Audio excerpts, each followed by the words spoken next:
अस्सलाम वालेकुम जी। मैं तो अपना भरा जी पंजाबी चैनल का मुजम्मल गुजर। की हाल चाल है? अल्लाह ताला के घर उम्मीद है कि तुम सारे लोग ठीक होंगे। मैं तुहाडी दुआवां का तलबदार। कल मंडी चो आउण लगे वड्डी ईद आ गई है, कुर्बानी है माशाअल्लाह। अल्लाह हर एक नूं करने की तौफीक देवे। तो कल कुछ बकरे बुकरे लियादे कुर्बानी वास्ते, तुहानूं दिखाउने आ। देखो जी माशाअल्लाह, ये राजनपुरी नस्ल है जी।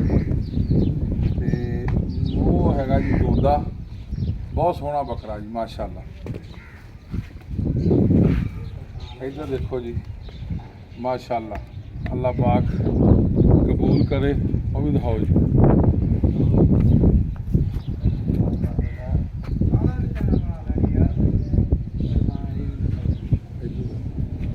इधर दिखाओ जी।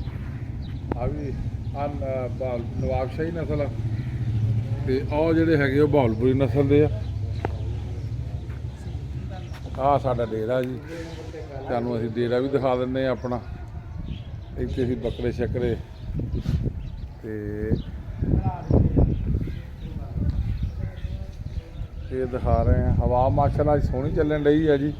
अल्लाह करे ईद ते कोई थोड़ी जी कोई ठंड ठुंड हो जाए।